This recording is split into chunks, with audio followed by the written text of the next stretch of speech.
Jadi orang dulu itu ke masjid baca Quran menemukan sesuatu. Orang sekarang ke masjid baca Quran pulang kehilangan sendal. Jadi ada sesuatu yang harus diperbaiki di situ. Tapi bagaimana beliau bisa pintar seperti itu? Datang ke masjid. Sudah sangat terkenal. Kalau lupa datang ke masjid, sholat 2 rakaat langsung ingat apa yang ingin diingatnya. Tapi orang sekarang lebih hebat. Baru takbir sudah ingat semua yang tidak ingin diingat. Itu kata Nabi itu. Semennya. Bagaimana supaya padat? Ilmunya kimia. Siapa yang menemukan kimia itu? Siapa yang menemukan atomnya? Anak-anak SMA sekarang taunya John Dalton. Padahal John Dalton itu belajar dari orang sebelumnya. Orang sebelumnya yang menemukan pertama kali namanya Jabir bin Hayyan. Jabir bin Hayyan kapan menemukan atom? Saat baca surat Al-Hadid. Surah ke 57. Baca surah 57, masuk ayat 25 sampai 26, wa anzalnal hadid, penasaran. Kata Allah, dengan keagunganku aku turunkan besi. Maka dibawa besi ke laboratorium beliau. Dilihat, diamati, dikeluarkan atomnya. Maka dari sinilah kemudian muncul nama atom untuk besi Fe ferrum, F besar E kecil, nomor atom besinya 26. Besi itu, atom itu punya isotop. Isotop itu menjaga kestabilan atom supaya kokoh. Yang paling stabil nomornya 26, isotopnya 57. Surah 57 ayat 25 sampai 26. Jadi orang dulu itu ke masjid baca Quran menemukan sesuatu. Orang sekarang ke masjid baca Quran pulang kehilangan sendal. Jadi ada sesuatu yang harus diperbaiki di situ. Ibnu Sina, Bapak Ibu uninga Ibnu Sina? Avicenna? Avicenna itu ahli Quran, hafal Quran, tahu tafsir. Jadi dokter muda otodidak usia 15 tahun. Tapi bagaimana beliau bisa pintar seperti itu? Datang ke masjid. Sudah sangat terkenal. Kalau lupa datang ke masjid, sholat 2 rakaat langsung ingat apa yang ingin diingatnya. Tapi orang sekarang lebih hebat. Baru takbir sudah ingat semua yang tidak ingin diingat. Itu kata Nabi itu. Ya, kata Nabi, kalau ada orang mau sholat, nanti ada setan khusus yang akan menggoda, namanya khanzab. Hati-hati. Wa idza kabbara, kata Nabi, jika orang sudah bertakbir, fayaqulu syaitanu, maka setan akan menggoda, uzkur kada, uzkur kada. Itu setan khanzab, Pak Namina. Kalau nggak percaya silahkan. Nanti begitu mau Jumatan, kita mau takbir masih fokus nih.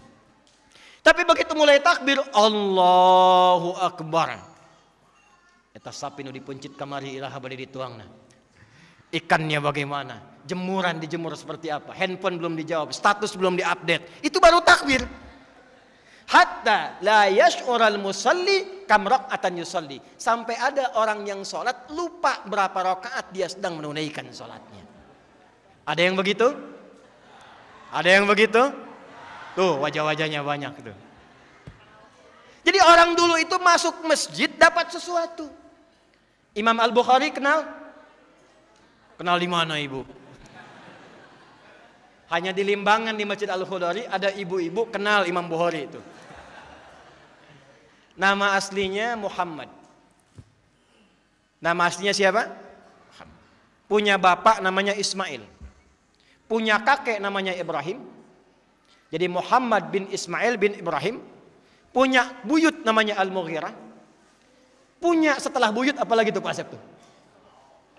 Al-Bardizbah. Muhammad bin Ismail bin Ibrahim bin Al-Mughirah Al-Bardizbah Al-Ju'fi, tinggal di kecamatan Ju'fa, Kabupaten Bukhara, Provinsi Khorasan, negara Uzbekistan sekarang. Kalau dulu ada orang non-Arab datang ke Arab ingin mengenalkan, saya datang dari Bukhara, maka rumusnya tambah al di depannya, ujungnya tambahkan i.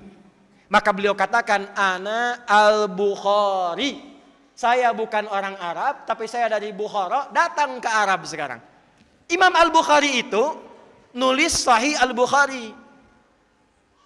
97 topik. Lebih daripada 7.000 hadis. Ditulis 16 tahun. Ditulisnya di mana? Di masjid, Bu. Pak. Ditulis awalnya di Masjidil Haram. Setiap mau nulis satu hadis, sholat 2 rakaat. Sholat 2 rakaat, Selesai sholat kalau merasakan Allah memberi taufik, tulis satu hadis. Kitab Badul Wahyi, hadisnya ini.